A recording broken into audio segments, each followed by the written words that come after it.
Start over again. Clayton's here, so great. So I'm watching my phone as the messages pop up on there. That's why I look a little distracted. My daughters were blowing it up. I don't know what they were talking about, but something slapped. Whatever it was. Okay, one thing before we start talking about field trips and things like that, I did send an email out. We will have a tent for the Garden of Tomorrow opening festivities, September 12th and 13th. I got a couple of folks that were interested. I'm just going to go set my tent up and put the CBA banners. They didn't charge us as a nonprofit. It's $75 for 2 days, but we didn't have to pay anything to set up a tent. So we'll talk about the festival, put up things, hey, you want to donate to the scholarship fund. I had room for about 6 or 8 artists if you want to put a couple of small pieces there. We did say, 5% go to the scholarship fund of the sales. But yeah, so if folks are interested, let me know. We set up at 8:30 on the 12th, and then it's like 10 to 5 or something, the 12th and the 13th, that weekend in September. Where? The Botanical Gardens. I'm sorry. Hi, Clayton. Thank you. Hey, how you feeling? Wonderful. We're almost done. You made it. Yay. Everyone say hi to Clayton. Hi. I was watching for you, and I was watching my phone too, so we're just going to finish wrapping up the business meeting, and then the floor is yours, good sir. All right. So yeah, Botanical Gardens, September 12th and the 13th. It was really cool. Then people emailed and reached out to me. I said, absolutely yes. At first it was only going to be like $75. That's nothing. I said, we would love to do a 10. So we can talk about all the good stuff we're doing. I'm going to print up a bunch of our trifolds, flyers, and talk to the public about the good works that we're doing. So yeah, it should be a good time. Cool. Is that both Saturday and Sunday? Yep. Okay. Yep. If you can only do one day, that's fine. I'll be out there both days. But if folks want to wander in and kind of, I can do Sunday. Perfect. But not Saturday. That's fine. Okay. It'll be my 10. I'm gonna pressure my husband to come help me set it up. He's used to it. What were those dates again? September 12th and September 13th. So you can stop by the tent. They're opening the Garden of Tomorrow. So there can be a lot of people coming through there. So it's a great opportunity for us to get some exposure and talk to the public, and Especially for the art show. I'm going to be advertising it. Yeah. And is that all day? Yep. Okay. Yep. I will be there all day, both days, but yeah, folks want to pop by and help and see the gardens. Do you need anything like portable tables or folding chairs or anything? I can bring mine. I have both. You have, okay. Yeah. That'll be My varnished and paint stained folding tables. Okay. Yeah. Where are they setting that up, do you know? I'm not sure. Okay. It's over by the Garden of Tomorrow, so probably that open area. Yeah. So we'll get more info as we get closer. Okay. For sure. But that was a win-win. It's like, yay, of course. Anytime someone says something like that, I'm always absolutely yes. We'd love to do it. Okay, so field trips, community events. Those of us that were lucky to listen to Cindy Johnson come give her presentation on the Downing Growth Center. They have opened that up for us to come up and do a visit, do a guided tour. So I'm working on setting that up for September. Initially they said July, but July I said, I am so sorry, Cindy, it got away from us, but we would love to do September. So I'll get a couple of dates from them. Their education person is going to be reaching out to me.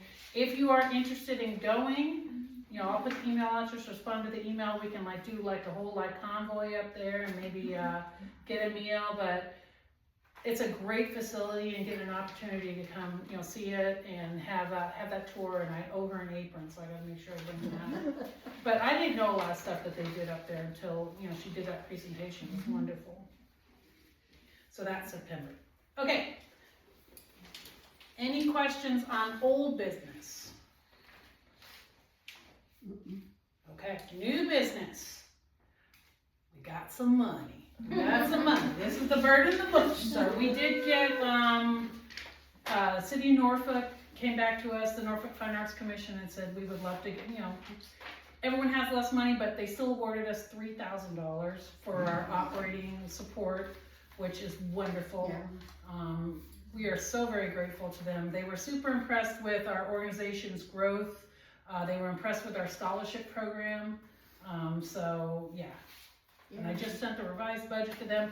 Normally that check comes around October, November timeframe, but that's money that goes back into our operating costs, and it's just general operating support. So we don't, you have to report it out at the end of the year. Hey, this is what we did, and we do our taxes. So I take all the information from when we did our taxes, and that's pretty much our end of year report. But if you get a chance, make sure you go on there and say thank you, City of Norfolk. Y'all are wonderful. We love you. We are going to be going after a grant with the City of Chesapeake. They have also an operating general operating funds grant, opens in September, so we'll be going after that. And then there's a couple of Commonwealth grants, but yay, we got money. That's no change. So we are advertising. We got meetings and activities posted on the website. Please go back and check that. I usually do a Facebook event too, so share that on your networks when we're doing stuff. That helps get that word out there. But that's pretty much new business. Any walk-on topics or anything that we need to discuss or that I didn't talk about? This is where it always gets really quiet. Okay, so the man of the hour, Mr. Clayton Singleton, has generously come out to speak with us tonight. So Christian, we were looking for speakers, and I said, looking for some folks. Christian Williams like, why not Clayton Singleton? Here's his info. And he's like, yeah, I'll do it. And this was like months ago. So thank you very much. His bio, which I scalped it off of your website. So got your bio and then his picture if you want to read about his good works. He's very active. I friended him on Facebook and just watching all the stuff that he's doing. And he was just at the Chrysler. That looked like a wonderful event. So very active in the area. But over to you, Clayton. Thank you so much for joining us. Thank you. Where should I be? Come on up here. I am recording. I'm gonna bring some stuff with me. Yeah, absolutely. Do you need some help? No, cool. Yeah, we've got folks on a virtual meeting, and then I also record all of our meetings, and I post them up to YouTube. Nice. You'll be YouTube famous again. I like being YouTube famous. That works for me. Okay, cool. So, time. How much time do we have? The meeting goes until 8:30. Oh, okay, cool. Take your time. We want to hear from We you. won't be that long. just in terms of thinking and pacing. Clayton Singleton. I am, Hampton Roads, Norfolk born. Well, I wasn't Norfolk born. I was born in Portsmouth, then thrown across the water in Norfolk, and lived there forever. You know what I mean? And that's my city, and I claim it as that. I've lived in all corners of Norfolk. It's really cool. Went to all my schools in Norfolk. College up to Regent, which is Virginia Beach, but that's across the street, so that really doesn't count. And I first started drawing when I was a kid. Parents didn't really take it too seriously. Math was the thing, right? Entered college talking about math major, sitting in math class. By the end of the year, I was like, I'm good. I'd rather not. So what are you gonna do? Don't know. Started doing the poli-sci thing. I was like, okay, I'm gonna be a lawyer, because my best friend was he was on the lawyer track. So we would have Patterson and Singleton. Singleton and Patterson. You know what I mean? Defense, prosecutor type thing. We're gonna build a thing together. And I even went so far as to the summer of sophomore year, went on these college trips to go to different law schools, went everywhere from Charlotte to DC, went to William & Mary, met Mr. Hofheimer, who was the guy at the time. We went to the Supreme Court. We got to sit in, I saw Thurgood Marshall sitting up there, Sandra Day O'Connor, oh my God, I'm here. And then that fall, I was like, no, I'm good. Never mind, And so I'm sitting there on the couch one day with my mom watching TV, and she's like, hey, look, what are you gonna do? I'm like, well, I was thinking about doing art. Okay, TV is right here. And she's here, and I'm here. And she's just looking. And I'm looking at her. And she's looking at TV. And I'm looking at her. And she's still looking at TV. Never looked my way. She's like, well, if that's what's gonna make you happy. And I was like, oh, okay. The pressure of that statement was basically, you better be good. You know what I mean? And so they like wrote it out with me. Junior year, I entered a contest. I like forget who it was through, but it was at the Crest Star Bank in downtown Norfolk. And it was probably Tidewater Artists Association, right? Okay, way back, right?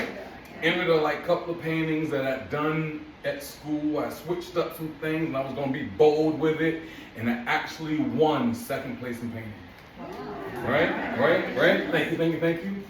And my mom was there, and she was like, "You must be pretty good at this." And I was like, "Yeah, I think I am." You know. So that's the gig, and that's how I got started. You know what I mean?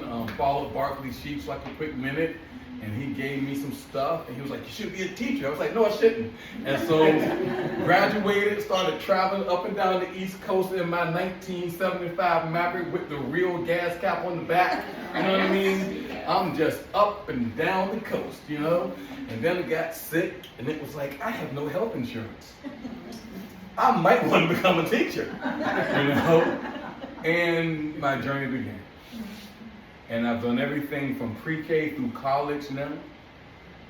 It's been a great ride. I've taught children of children I've taught, right?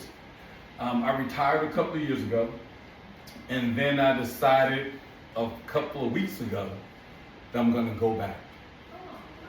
Right? And today is my first day back, right? And I'm teaching elementary kids. And that's been like really, really cool, because that's where I started, like in 1994. You know? I'm going to be at St. Helena, which is like the smallest school in the system. But then I'm also going to be at another elementary school on a Friday. And then during the week, I'm working with art teachers K through 12. So it's like this instructional specialist kind of a gig, and working with the art department and being in and out of city events and getting exhibitions together. So the job is more than what I thought it was going to be. Okay? You know, but I think it's going to be good, and it fits who I am. You know, because my work is about growing, and it's about becoming who you are. Right? And so I think that my journey is evidence of me becoming who I am. You know, I've always been a teacher. Used to get into fights because I knew best. You know, and I'm gonna tell you how it should be done, whether you agree with me or not. So had a few scuffles growing up, but it just showed me that I was always interested in what's better. You know, even if it's different, it's like, I see how that can be improved. Let me help you do it. But now I simply get permission from people who allow me to help them do what they're trying to do. You know? And my work basically centers on the fact that you are not stationary in life. You know what I mean? Like, you're not. And I found that too often we get taught that we are, and we get told to make decisions and choices to be a thing. Not even to be a who, but to be a what, right? Because even in elementary school growing up, it was not really who do you want to be when you grow up. It was more, what do you want to be when you grow up? It's just that whole notion. And a lot of our culture is about the what of being alive. You know, the what of living. Not necessarily who I am and who I could be. I was talking to my youngest son, maybe about like 2 months ago. You know, when you're 17, you know everything. You know, I knew everything. And so he's telling me some of his everything things that he knows. And we started getting into this deeper discussion, almost metaphysical in a sense, and slightly scientific. And I'm like, you know that you've always been here. What are you talking about now? Like, you've always been here. So you're always becoming who you are. Okay, could we not go there today, Dad? Please, could we not go there today? I'm like, no, we're here. And we're gonna go. And it's a matter that, I was like, because I was with my mom when she was born. She was with her mom when she was born. And so she was with her mom when she was born. So you were with your mom when she was born. So you've always been here. Right? So we've always been here. So how do we get people to tell us who we are now? Shouldn't allow that. We have decisions we can make in addition to the choices we were given. The difference, I believe, is choices are emotional. And they're kind of not necessarily instant, but they're not made over time. And they're generally based off of limitations. When you go to the store, there's a limitation from which to choose. There's only so many items on the shelf. But you went to the store to get some eggs, so when you leave, what are you gonna leave with? Some eggs. Did you choose the hens? No. No. Huh? I have my own. You get your own hens? Pause. So you got speckled eggs at the house? Brown eggs. Oh, back with your boy. I'm like one of those people when I'm traveling down like the rural dirt road, and like the road that's gravelly, that should have some asphalt but doesn't. And it's got this little thing off to the side, and it's got eggs and stuff. I stop. Those are the best eggs. Those are the best eggs. Yes. I made a post, I don't know, about a month ago, because I was making some eggs. And I was like, where did they get these light-skinned yolks from? Like, it was just this pale yellow. A pale yellow. I grew up on the dark, rich, almost goldenrod colored yolks. Rich. These little, where did they get these light lemon? Because they're not healthy. Because they're not, man, listen. Because they're what? They're not healthy. Oh, good to know. That is good to know. It just was, and the taste is a tad not there. Lots of salts, but it's like I stopped because I like those eggs. Those eggs are good. But when you're in the store, you have to choose from what's offered to you. And much of our lives is based on what's offered to us. Versus, I think, a decision is something that you actually decide, you decipher, it's over time, you kind of analyze it, and you have say. I want to have say. So a lot of my work is about having say, right? Too often we have input, but we don't have say. The difference I think about it is like, I was born in the 70s. Child had place in the 70s. Generally, you had no say. Generally, you had no say. On occasion, you might have input. Someone might listen to oh really? What do you want to eat? Oh, okay. We're not making that, you know what I mean? And life just carried on. But as you keep living, you want to have say. And so many restrictions are on our lives over which we don't have say. I think the arts are a perfect place to have say. You get to have say. I get to decide if I want to go find some mineral and get my pestle and just sit there and do that. Chances are I'm not. They have Jerry's on the internet. So I'm not crushing linseed oils. You know what I'm saying? Like I'm not sitting there trying to make that. I'm gonna go basically decide which brand I like after trying several of them. You know what I mean? Unfortunately, I can't work in oil. You know, I have like crazy respiratory things. I love the smell though. I worked in this store. You guys might have been around here long enough to recall a store named Heidi's. Heidi's Arts and Crafts over on off of Independence, little Holland Center, little shopping center. They taught oil painting in the back. Love that smell. Now after like 4 or 5 hours of working, I might have to hit the inhaler, you know, asthma. But it smells so good. Like being in here like right now, like I love this smell. But I can't enjoy the benefits of oil because of that limitation. So I have to make a decision. Do I not paint or do I adjust? So I adjusted and I rock out with the acrylic paint, you know. But I love the way oil works. I just decided to do what I can do within my realm.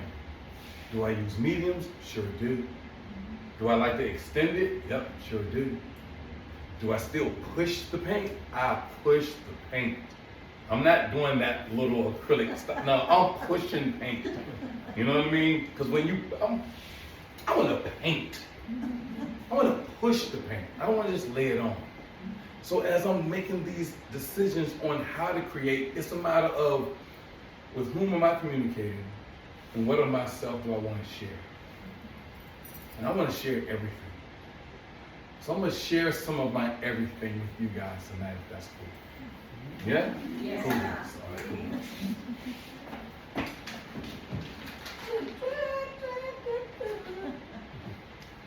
cool. Okay. Making a straight link to what I was talking about with growing into who we are. This piece is about that. Now it's small enough to pass around. I like touching art. You get to touch it, do your thing physical. But it's basically someone holding sunflowers from which butterflies are flying and there's fruit on the table, right? So symbolically, the fruit represents the fruit of your work. Things that come, but they come later. Fruit doesn't come when you plant a tree. When you plant that seed, it takes a while. Sometimes years to really get a good crop of fruit. But that's the work that is entailed. And I think we are worth the work.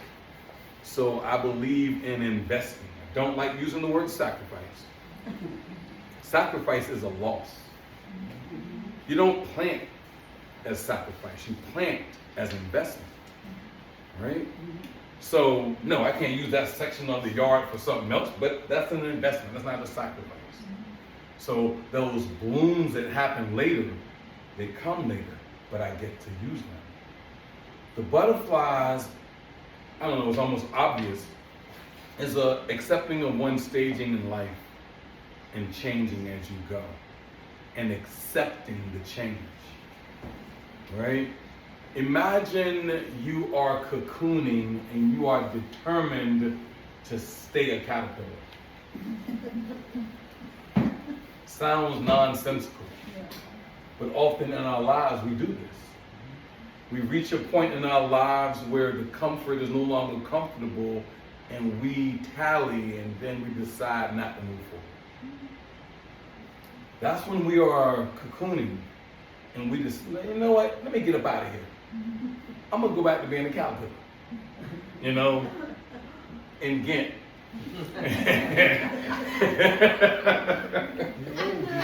Boxwood, you know what I mean?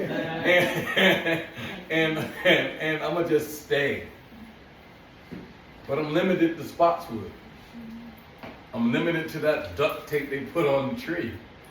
And I'm not getting off collie. I'm just not. I'm gonna be right there, you know, till some kid from Blair comes along and squishes me maybe. And then it's a wrap. But if I cocoon and I become the butterfly, I can leave collie, you know? I can fly on past 21st Street. You know what I mean? You know, I can go over the underpass, you know, like, and just keep rocking out and keep flying. I might even catch a good breeze and get across Chesapeake Bay because I decided to cocoon. And much of our lives are like that. If you simply allow yourself to cocoon and you make the decision to do so, do so. And you can just fly, right? And the sunflowers are just, you know, the beauty of living a strengthful life. Those are strong flowers. They withstand all kinds of things. And they generally turn toward the sun. So they're looking for what's good in life, right? I encourage us to look for what's good in life. When did you do this one? Like a couple weeks ago. Oh. Like, that's fresh. Oh, wow. That's freshly dry. You know what I mean? You know, and it's like, those are all the things that I believe. You know, we have to look to what's good. We get bombarded and bombed by negative 24/7. You know, is it planned? Yes, it's planned. Yes, they can sprinkle happiness, but pain is easier to identify. We've been taught to see pain. We've been taught to find pain. We've been taught to accept it. Sometimes relish in it. You know? It's a difference between force and strength. Force is not necessarily being strong. Think about it like this. Your house. The walls of your house, you would prefer them to be strong.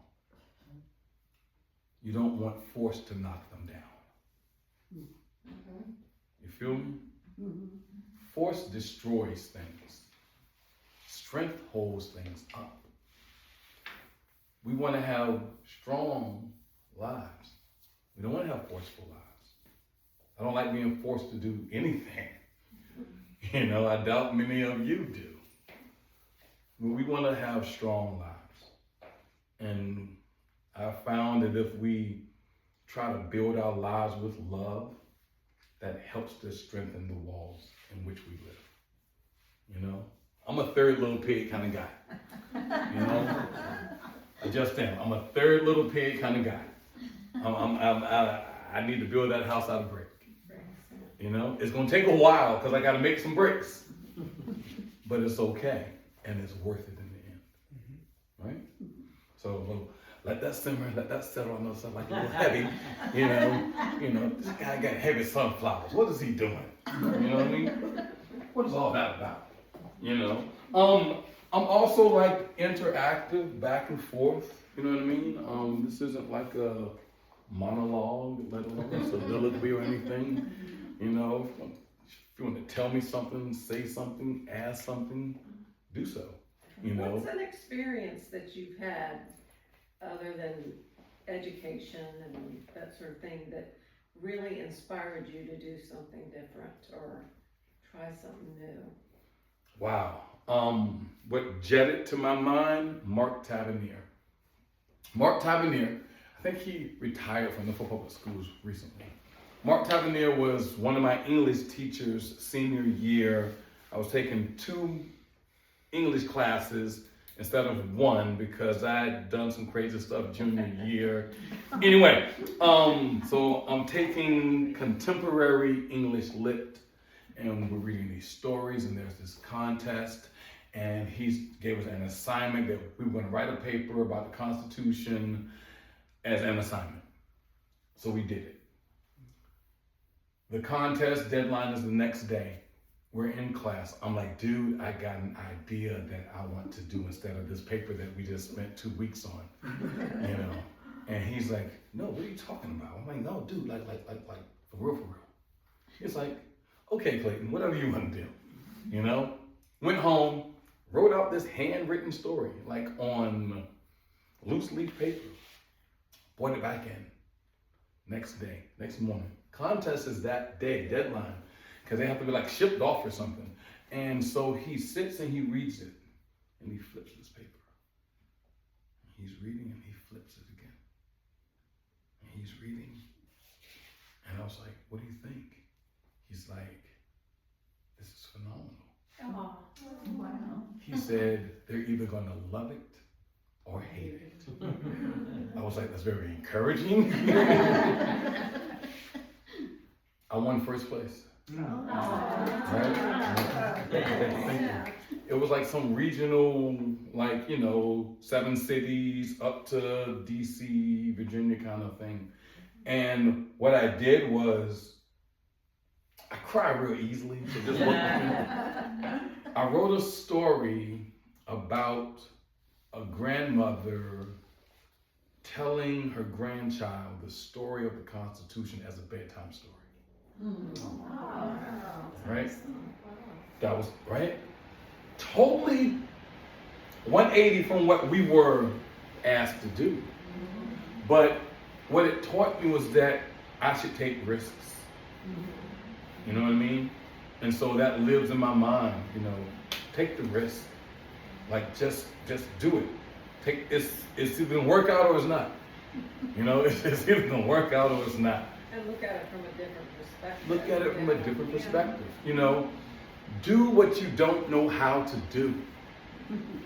you do the scary thing. Do the scary thing. Like, I could have turned, that paper was written well. That paper was written well. But this story was a better writing. Because it had heart. It had history. It had the transference of wealth. Right? It had wisdom. The paper didn't have all of that. It was just academic. Knowledge, facts, a little twist here and there maybe. But the story? Oh man. That really gave me lift. Another thing that like jumps in mind is that I had lost really early in life. So I'm aware, very acutely aware of the time I have alive. Like, I'm very acutely aware. Like, I don't wake up every day like, oh my God, I only have 6,088 more words. No. I'm just aware that this moment right here is gone. I'll never get that again. So that affects me in how I move while here on the planet. Yeah. Plus, I kind of had a little death thing happen with myself, and which was the go get a job with some health insurance. That's how that happened, because I was in the hospital for like 10 days. Oh my. Yeah. Oh yeah. It's crazy. And so, That's a big bill. That's a big bill. That's a big bill. That's a big bill. And it was just like in the movies too. Like, I saw the light and everything. And like look, these people aren't lying to you, okay? I don't know what's going on, but yeah. When I'm laying there and I'm gasping and I remember kind of going to sleep, and it was just like this noise, then it was silent, and I remember this weird time, a little fuzziness and some light, and felt like 5 minutes. Now woke up. It was like 6 hours later. And the only person in the ER then was just my mom. All the doctors and all that rustle and bustle was gone. And she just was chilling. And I was like, oh, Mother, are you hungry? As a matter of fact, Mom, I'm hungry. I don't think I've ever been this hungry. Like, I was hungry. And somebody went and got me like one of those little hospital chicken sandwich things. And about 2 weeks later, I'm just out and about in the streets, driving. And I went by my dad's job, and he's like, "What are you doing here?" I was like, "What? I just came to see you." "No, don't come see me. You should be at home right now. Like, I feel fine." And he's upset, like he's angered. You know, I'm like, "Why are all y'all acting like this? Like, gosh, y'all like like I died or something." He was like, "You did." And I was like, "Yeah." For a minute, it was kind of it's a little touchy. I was like, "Oh." He's like, "Yeah." So I went back home, you know, and got my little car and drove back to the house, you know. But those are things that have happened that really pushed me forward. How old were you at that point? It's like 19. 19. I was like, no, I'm sorry, take that back. I was 20, I think going on 21, because CJ and Annie came to see me in the hospital. Yeah. You were in college? I was in college. So this is before math, after law. Almost died, yeah. You know what I mean? And just stuff, man. You know, and I didn't have like the worst childhood or anything. I had a beautiful childhood, but I was just keenly aware of a lot of things. Just keenly aware of a lot of things going on. You know, and I learned that I have to be present in life. You know, present wasn't just going to school. Just you have to be present in life. You know? So yeah. Did that answer your question? Yeah. You know, sometimes you know, you like give an answer instead of the answer. So yeah. So okay. This piece right here.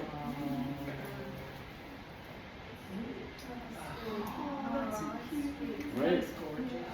Yeah. Thank you. See that at Quincy's? Was that at a Quincy's?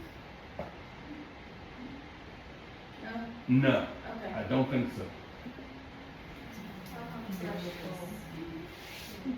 This is a piece from my Afro Blue series I did a few years ago. This is actually a print of it. The original was sold. That's got some sadness attached to it, but the original piece sold, which was cool. But this is one of those things that I've always wanted to do, right? Like, I've always wanted to, like, be a dad, right? And it's like, I think that is just one of the more beautiful things on the planet, is to have kids and, like, raise kids. Sometimes, you know, even if they aren't your own kids per se, right? But I've always wanted kids, like I've always known it, like I've always known it, you know. And it's like, yeah, wife, kids, make some art, you know, like that was the thing, you know. And things didn't always come in that order, you know. So, but, you know, have all of those things, you know, wife, kids, and I make some art. I think the most beautiful thing that I've done is learn from my children. You know, like they just teach me stuff all the time. And they teach me about living. They teach me that, I don't feel like crying. They teach me that I am more than who I think I am sometimes, right? And also that I'm not as much as I think I am sometimes. That's more often. Right? You know what I mean? Yeah. But it's just like, it's beautiful. It's one of the most beautiful things I've experienced by being on the planet. We are moving my youngest into his apartment on Friday. And he was making a steak last night because he called. He's like, Dad, no, we were like all on like the group text. And he said something about making a steak. I was like, no. Kim was like, you're not gonna make a mistake, babe? I'm like, no. He can make his own steak. He chimes in, and mashed potatoes. Because see, the plan is to get enough people to gang up on me for me to say yes. You know, that's the plan. You know.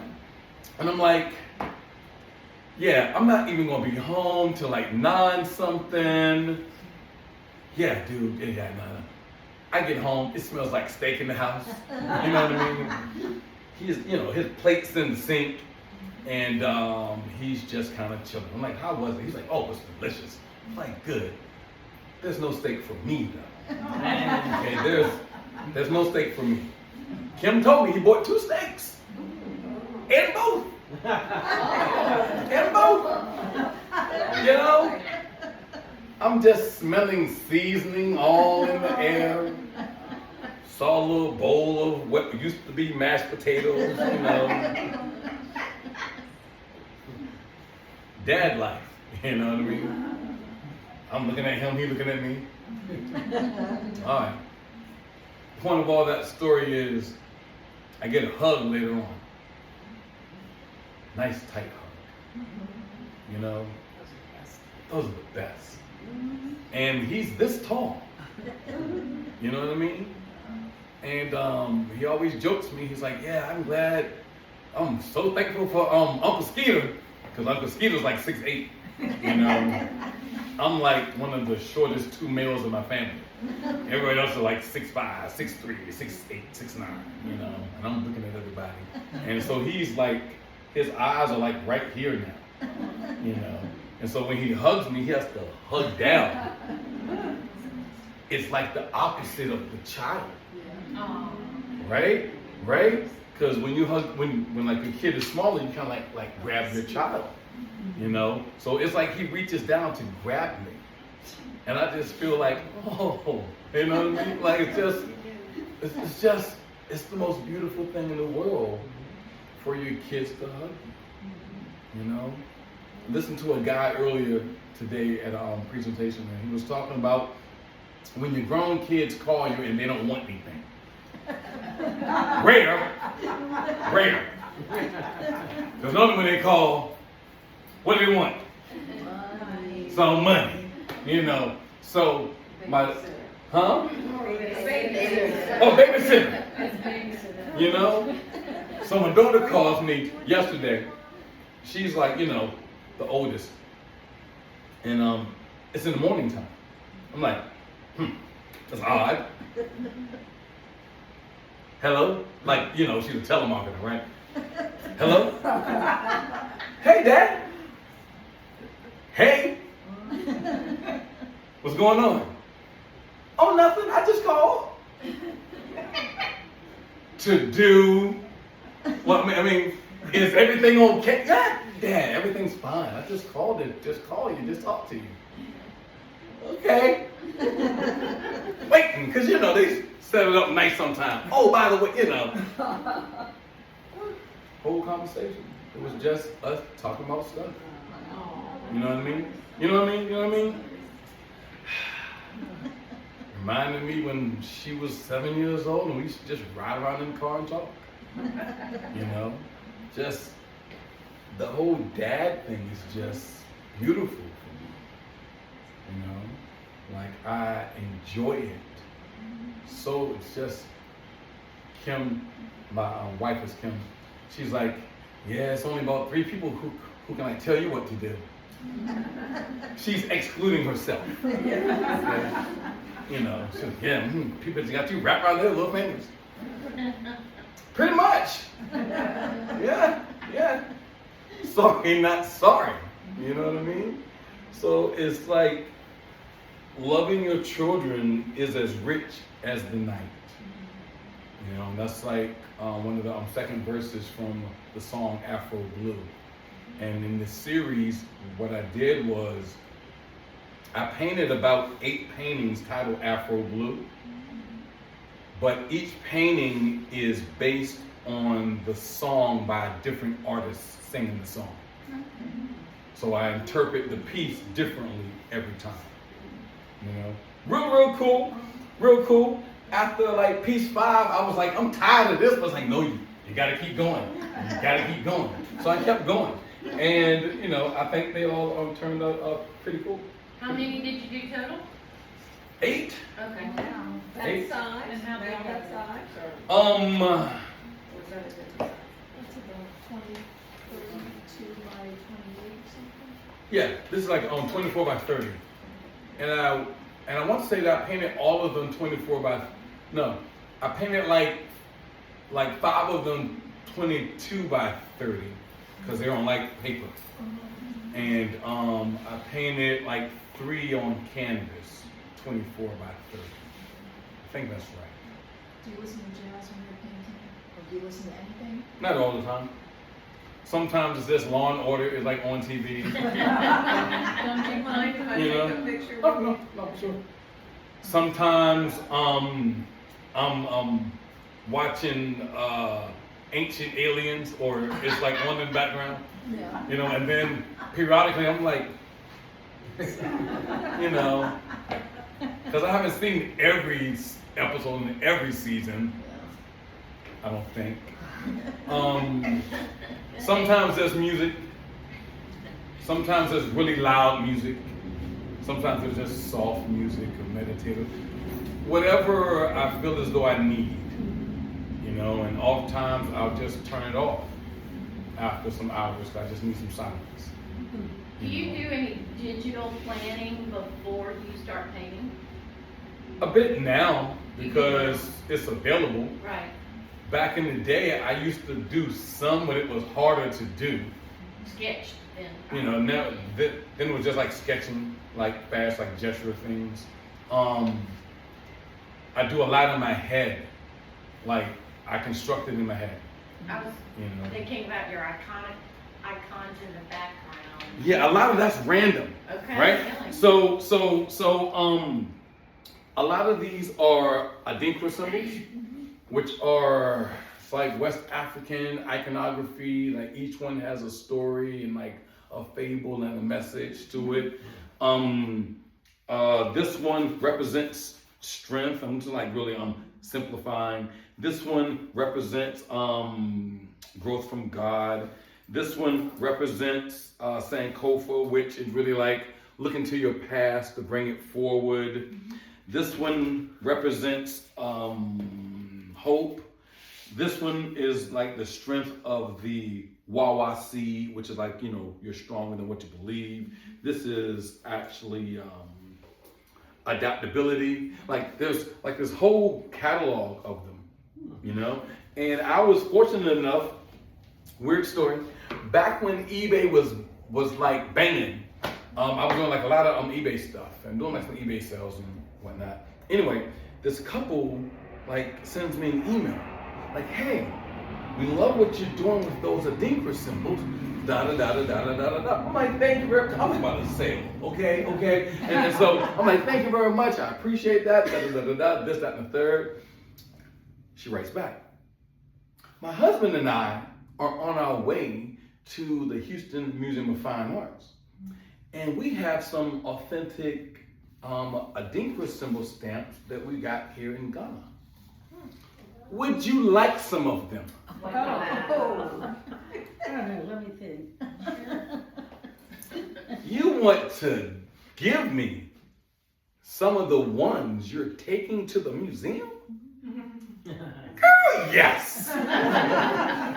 Holla at your boy, okay? They came in a white box, wrapped very well, you know? And I took out each one, it's like 6 of them.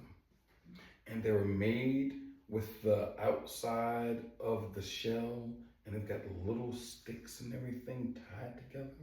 Oh, wow. What a gift. I let them sit for like months. And I was like, I gotta use them. I gotta use them. Because they would be being used. I gotta use them. Painted one painting with them. Just the one. Because I had to just use them. You know? Because I know if I'm using them, I'm going to use them. Some snaps going to break because I'm really working.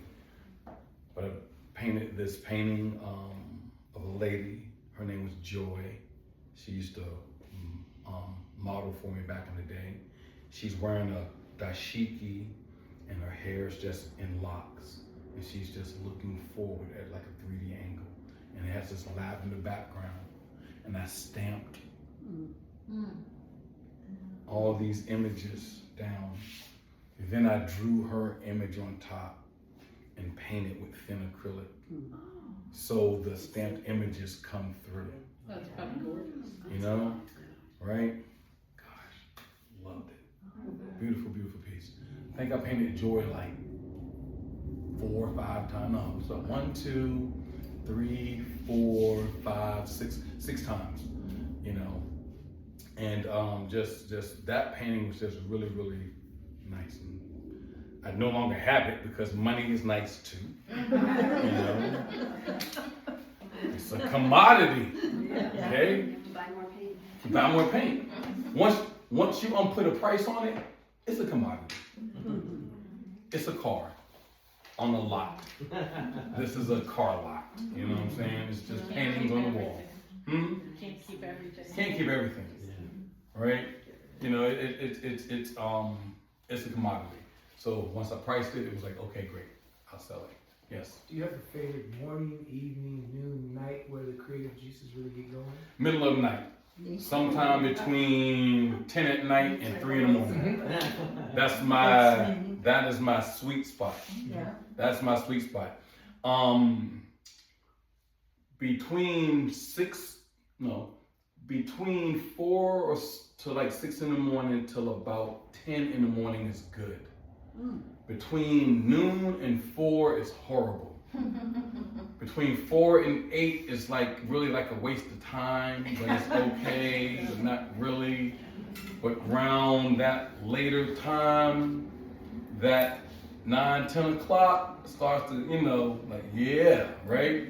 And rock that to the 2, 3 in the morning. Yeah. Yep. I call those the get in trouble hours. No. That's this one. That's. When are you coming to bed?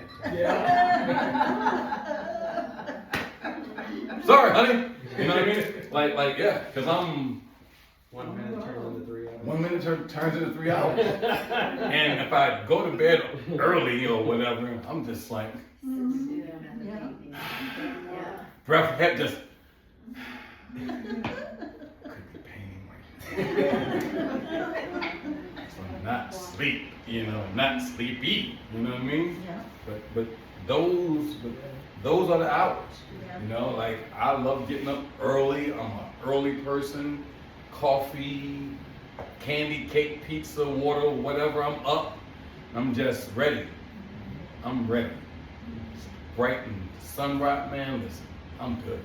Do you have a procedure, like when something's not right with a painting, how do you do like something special that you do that helps you solve that?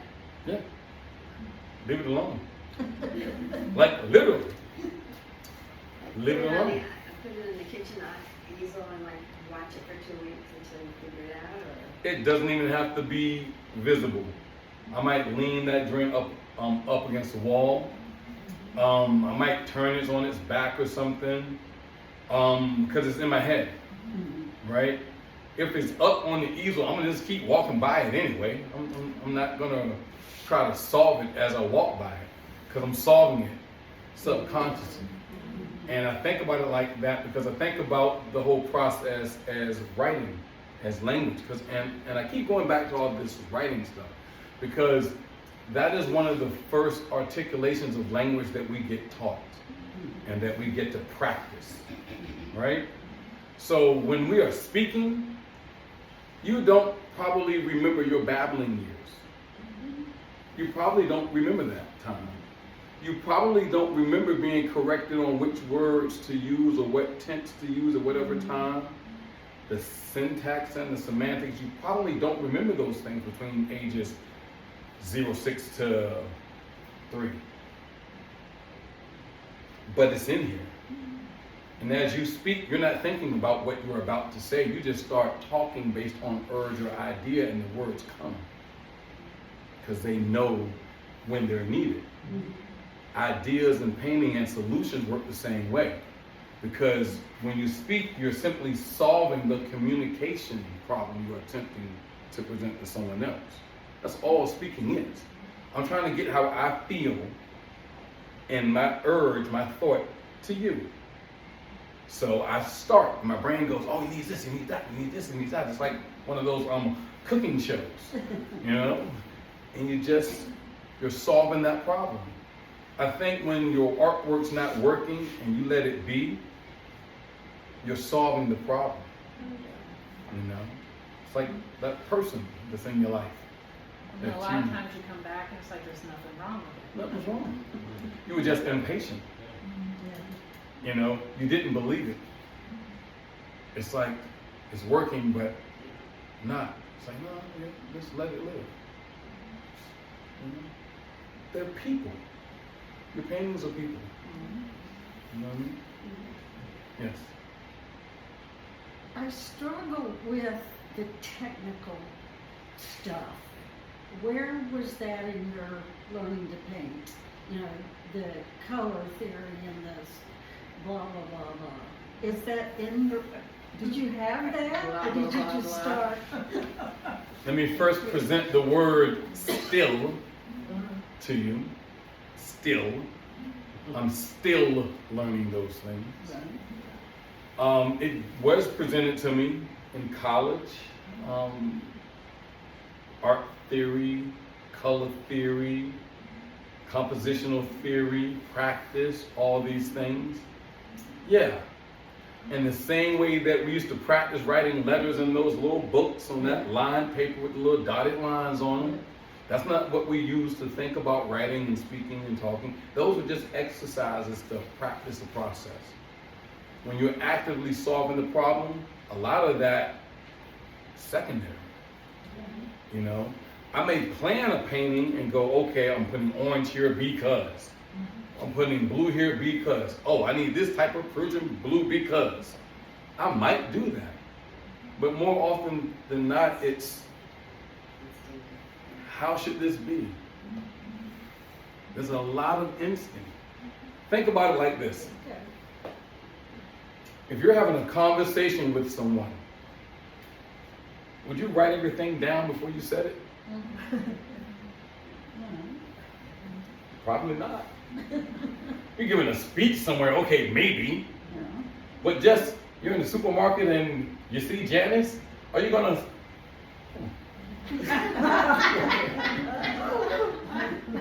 Hey Janice, how are you? Like, you're not gonna do that. You're not gonna do that. And so I think all of the rules and the ways and the techniques that we've learned are the same element. They are that same process, you know. And so you can sit there and plan it all out like a script. And you can construct an artwork, which I believe in structure. It's not just willy-nilly, I'm just gonna put it there. No, I'm putting it there because I need to lead your eye that way. So I'm trying to create a sense of movement. But at the same time, a lot of that is that background thinking that I'm talking about. Okay. You know, that it stops being the learned process and it starts being your process. You feel me? Mm-hmm. It becomes your way of speaking. All right? And I want to keep linking the process back to speaking and writing because this is a visual language. Mm-hmm. It's not just painting. It's not just sculpting. It's not just crafting. It's not just weaving. It's a visual language you are using to communicate. That's what it is. And that's at its minimum, like words on a page. So practice those things. Practice them in isolation. You know? Practice them. But then when it's time to use them, use them. Do I go to a color chart sometime? Yep, sure do. Yes, I do. I go, yeah, I probably should add some lime in that. You know, because it's not coming to me. The same way we used to use Roger. We would go to a thesaurus to get a word that we didn't readily have available to us. It's the same thing. You know what I'm saying? Right. Yeah. So that structure, technical stuff is important. Yeah, Okay.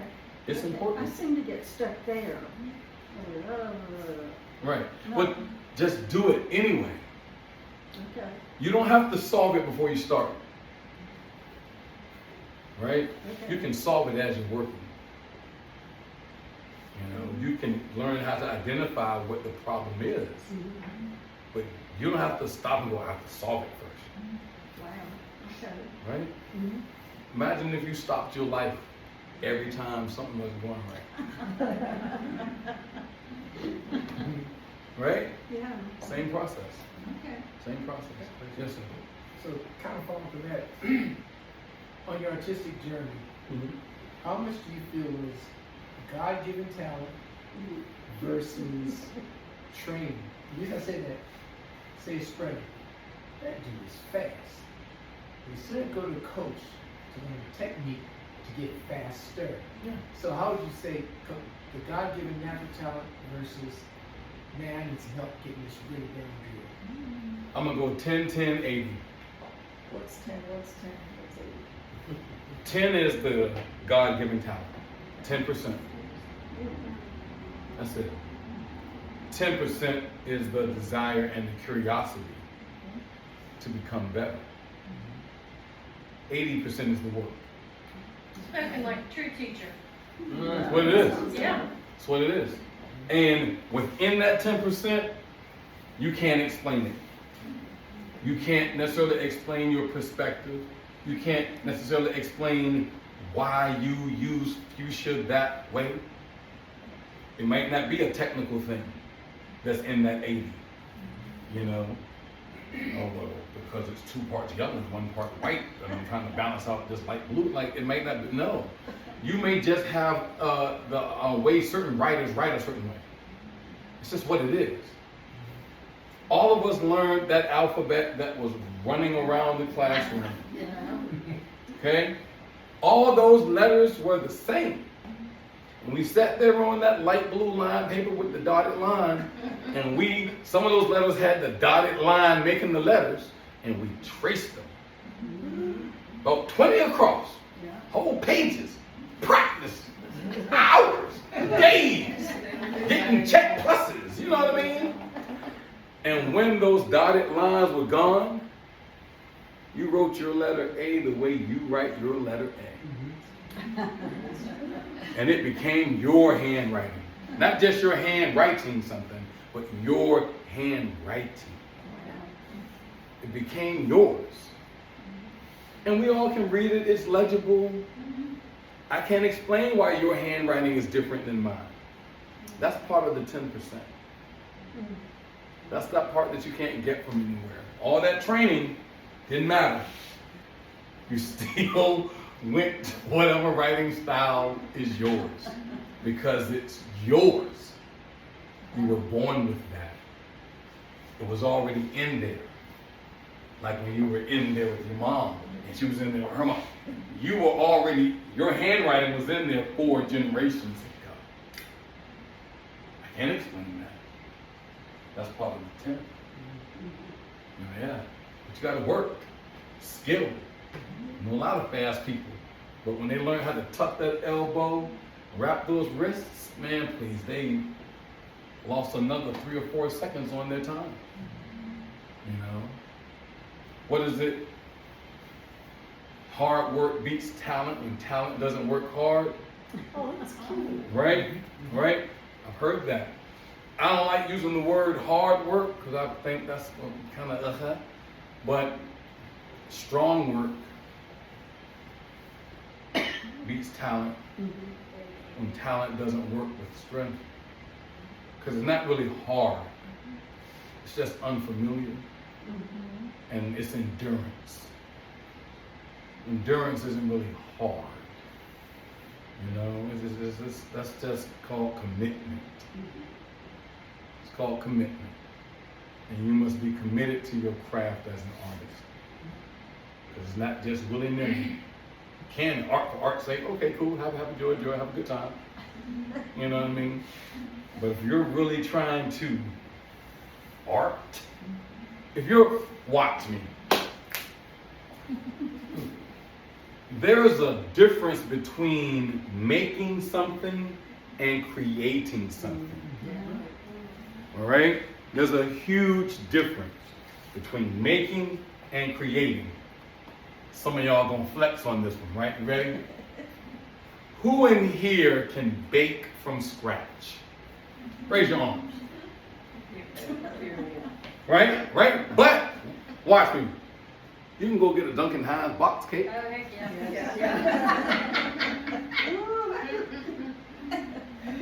You can go right now and go make a cake. That's right. Yes.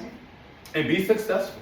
Put it on the plate and make it look pretty. It'll be pretty and taste good. Moist. It'll look just like the box. You know what I'm saying? Because somebody else already solved the problem. So you're making it. But when you create it, that's from scratch. You know, you might do a little something that nobody knows about. Like, Shirley, what is that? Don't worry about what it is. It's good, believe me. You know? A little bit of secret. You know? Just, huh? That's the magic. That's the magic. That's that 10%.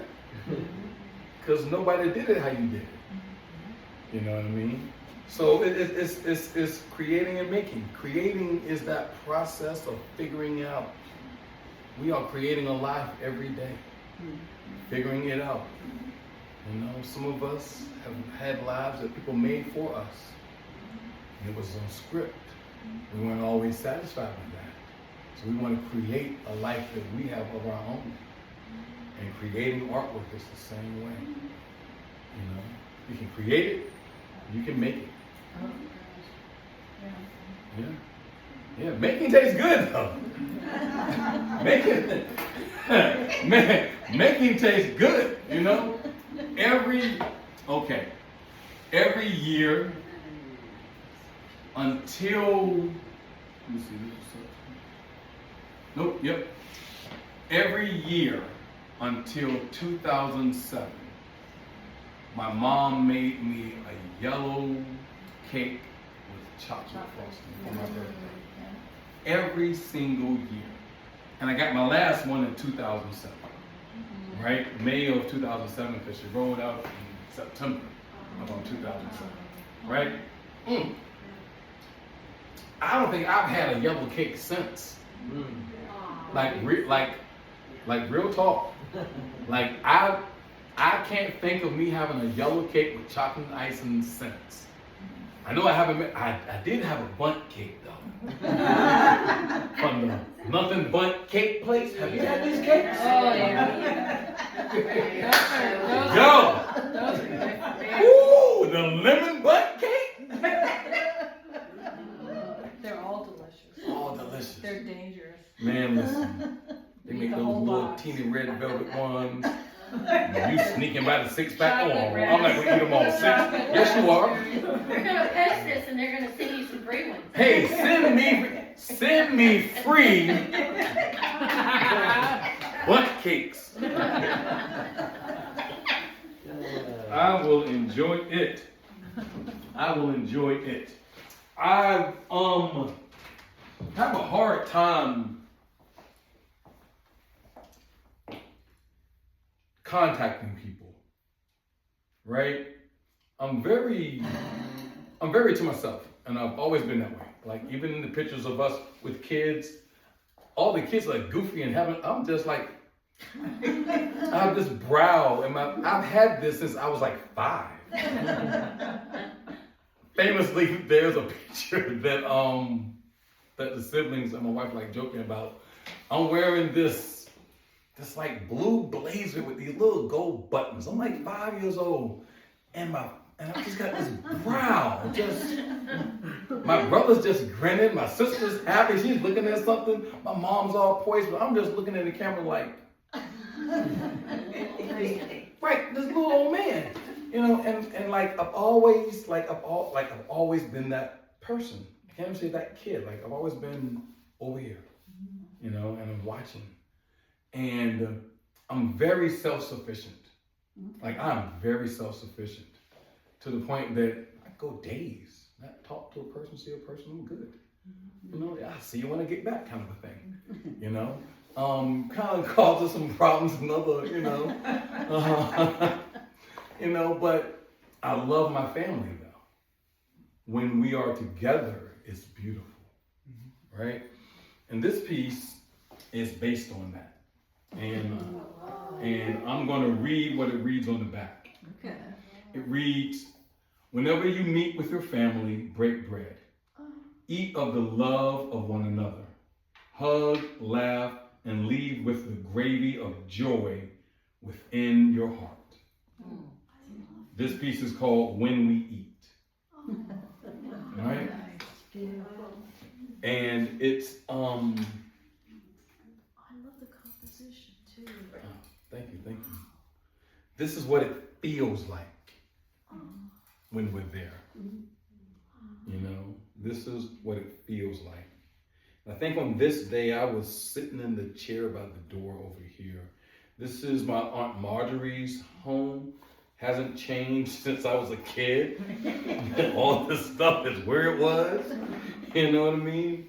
But that's comforting, you know, because it's going to be where it is. And without an environment, it still has environment. So without being there is still with me. You know what I'm saying? And it's just, I don't know, it just feels good to be around, how can I say this? It feels good to be around the people who are like you. Right? Right? Because your family kind of helped to make you. You know, if you grew up with them, right? I had the fortune of growing up, we were in Norfolk, and we never lived more than like 7 blocks away, right? At one point in time, we did move to Ocean View, we came right back, and then we moved to what's called Cane Fast back. But it was like, my grandmother lived in this house. My great-grandmother lived in this house. My great-grandmother also, Marjorie lived there and Michael lived there, her son, as well as her husband, Meso. My grandmother was my grandmother and my grandfather. And this is where we came to after school every day, because my uncle lived on the other side of the block and he would come to the house every day. My aunt lived like 3 blocks over and she came to the house every day. Mike would always come over too.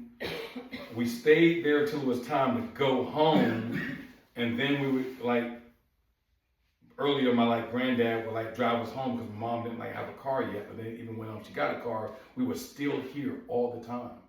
And every day I got to go eat pudding at my great-grandmother's house. You know?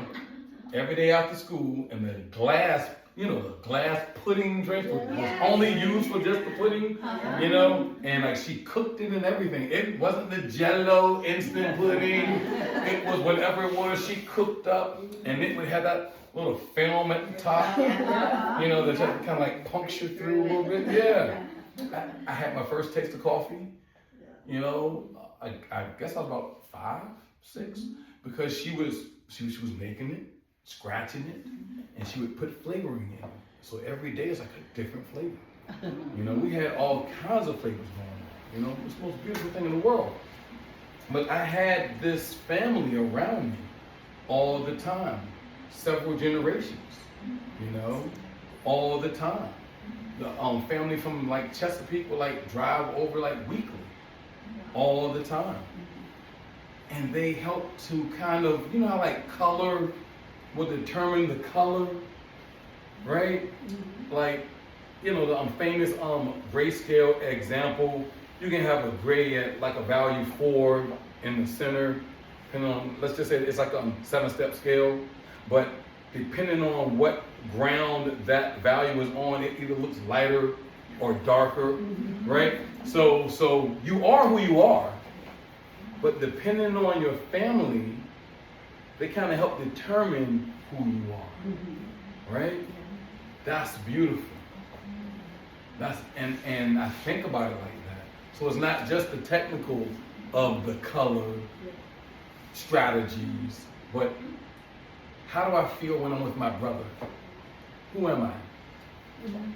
How do I feel when I'm with my aunt? Who am I?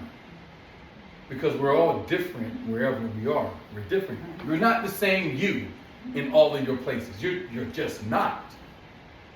You're not. You're not the same person in all your places. Right? You've got multiple facets, you've got multiple values of yourself, however that you want to understand that. So your composition changes based on where you are and with whom you are. And I approach the artwork like that as well. Like it's a life, you know? It's not just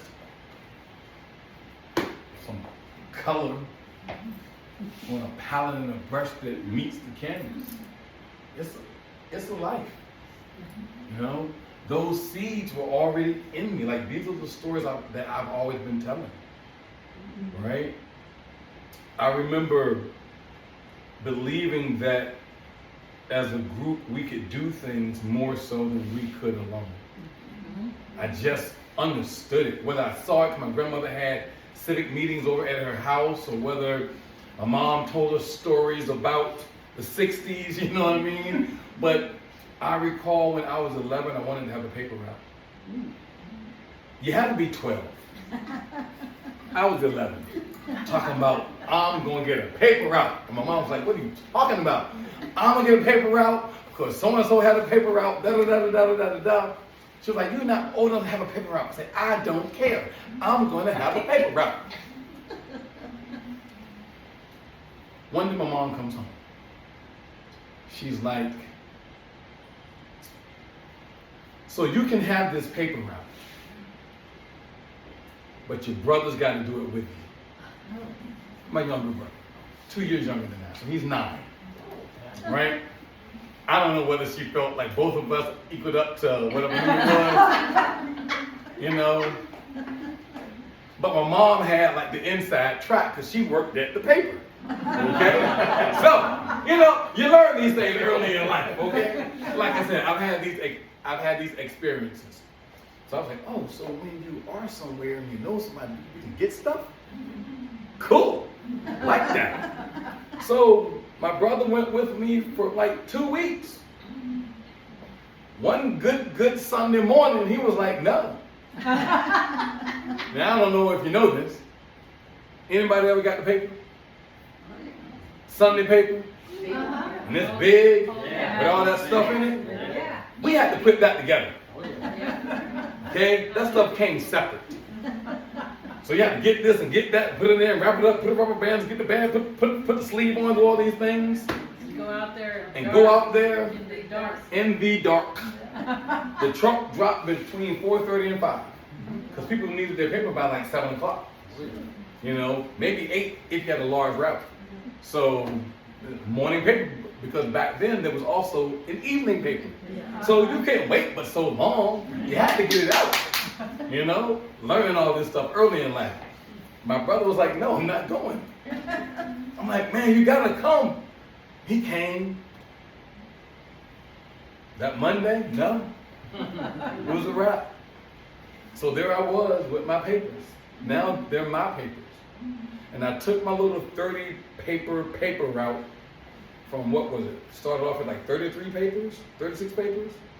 By the time I finished a few years later, I had the entire 28th Street from beyond Granby Street all the way down to Colley Avenue. And I had like 117 papers, something like that. Like I built the entire thing up. You know, what did I learn from that? I got to depend on myself, for real, for real. But secondly, whenever my brother did come help me, it was easier for me to do. You know, there were like a couple of times where like a couple of friends helped me, and it was easier for me to do. So could I do it by myself? Yes. Did I want to? No. Was it better when we worked as a group? Yeah. Then you had to collect the payment for those. Oh, that was. That was the hard part. Yeah. And then they give you tips. That was work, man. And they gave you tips. Yeah. You know what I mean? At 11. At 11. And then, 12 and then 13. And then I think I stopped around age 14, But I was a little charming little kid. And they would like take us on these excursions. I see now that they were hustling us as little kids. The Virginia Pilot, Landmark Communications, had little kids out there making them money. We would do these things called getting starts, which was basically we all would come, the little regional manager would come and kind of put us in van, whatever, and he would drop us off like in a neighborhood. And we were knocking on doors, asking people to take the paper. Okay? It was on like a little triplet thing and like white, yellow, pink, and you got $5 for every one of these. 1983, $5 was some money, right? Yeah. So now in my mind later on, sitting in like economics class, I was like, they gave me $5. They got way more than They that. got way more than that. They made some money off of me. I got my $5, but you could save them and get prizes and stuff. But it taught me that when we all work together, we're unbreakable. And hence this piece,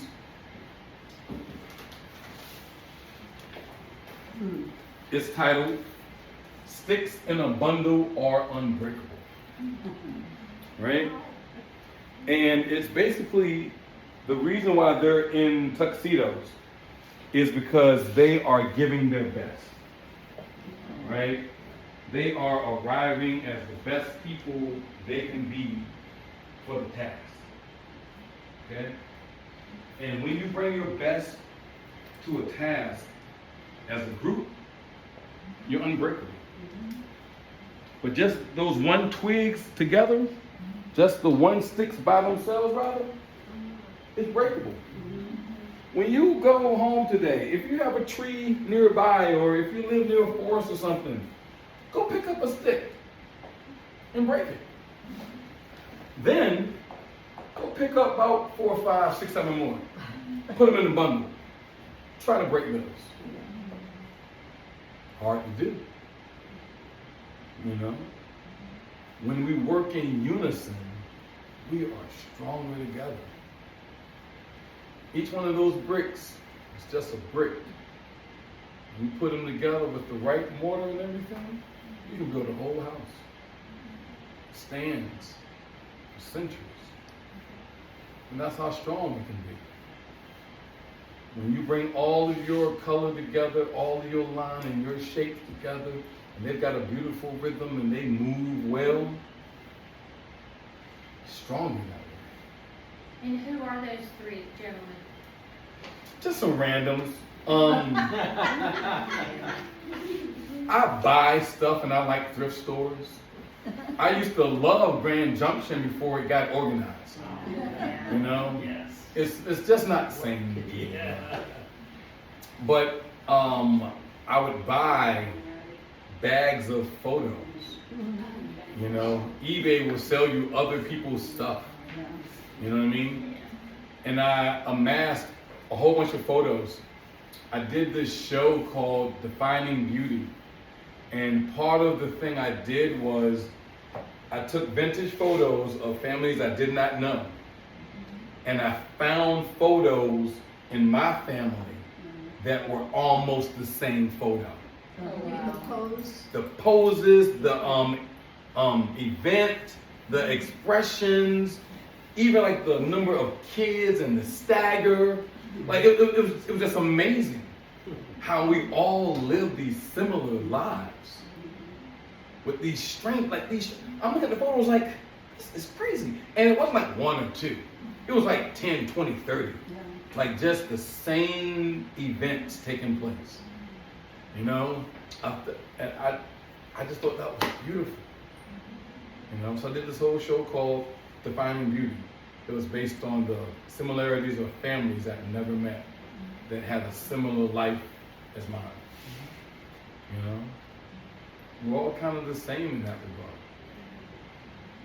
And I think no matter whether it's oil pastel, tempera, acrylic, oil, colored pencil, that's just the medium. That's all. It's just the medium. Yeah, they work a little different based on what they are, but at the end, kind of doing the same thing. You just gotta use them a little different. That's all. We're all kind of doing the same thing. You know, we all do it just a little different. And that's cool with me. So yeah.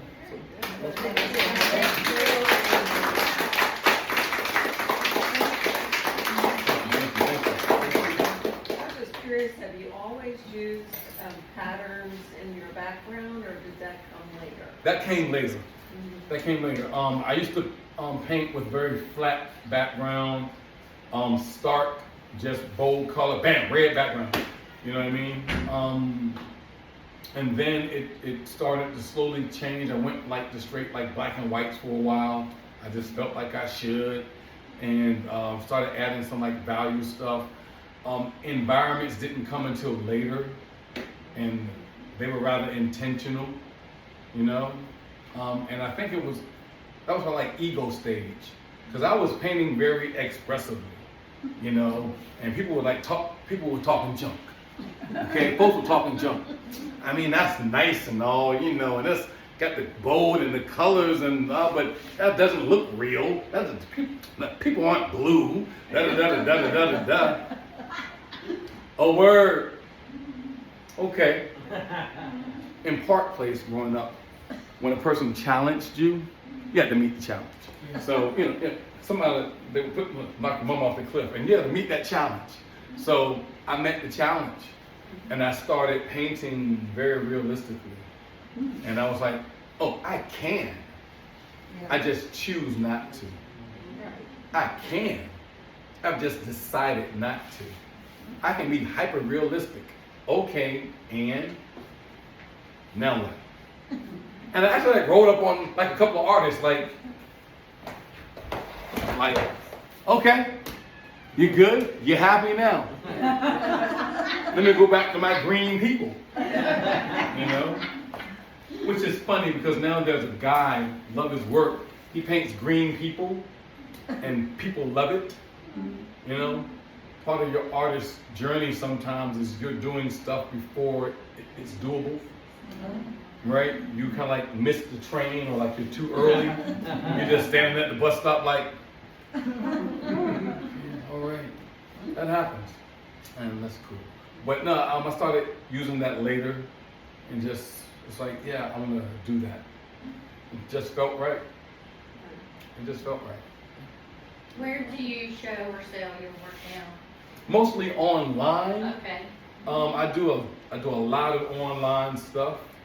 I used to do a lot more gallery things, but then life got crazy. I've really turned things down a lot. I talk about my oldest child and like my youngest. My middle child has autism. So about 2003-ish, 4, it's like, something not quite right. And then around 5, 6, it was like everything stopped. You know, and it was just him. So a lot of the traveling that I was doing and going all over the country and doing all this stuff and openings and, you know, there's this new guy. It's like, Priorities. priorities. Yeah. Did You you know. do the art fair circuit? Yeah. You did. I did the art fair circuit. I did the gallery thing. I was down in Atlanta. I was down in Miami. I was in Chicago. Wow. Yeah. Then it was like my kid. Yeah, baby. So yeah, so you know, you just kind of do what you are gonna do, you know, and so you just make people priorities. That's the oldest right there. Funny, she's calling me. Does she want money? She might want money. It's 8:24 at night. You know? I'm gonna have to say, hey girl, I was talking about you today. You She's know, calling, she felt it. Her right? ears were burning. Her ears were burning. You Do you know. ever mentor with anybody? Yeah. I was just talking to Joy Sunday, who is a former student of mine. Well, she wasn't even really a student. She went to the school, and she didn't have scheduled time in her schedule to take my class. But she graduated now. She's over at Norfolk State, and she likes studying art. And so I was just talking to her. She brought her work by, and I was checking it out. We're talking about how to or why or maybe what's going on, you know. And I work with like a lot of artists that are in the area that are younger. I even started doing shows for them right before COVID, and then COVID kind of like shut some of that down because it just took all of the wind out of everything. But then we ended up doing a show anyway with a group of artists, and the show was called Light from All Sides. And I picked all of the artists because I felt as though they had something to say, and I loved how they worked, you know, and it was just beautiful show. Well, where would that show have been? That was at Downing Gross over in Newport News. Oh, okay. Yeah, because we had it scheduled for over in Norfolk, but then COVID was like no shows, you know, and so a couple of years later found a venue, and it was like, we're gonna do it. Was it a couple of years later? Like 18 months later, because it was just ending, Right. you know. It was like mask on, mask off kind of a thing. Limitations, we had to have all these restrictions.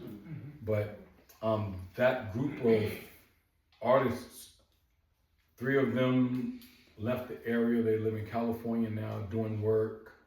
2 of them are here making phenomenal work. They're doing residencies and whatnot. One guy, Julian's actually having a show open on the 22nd.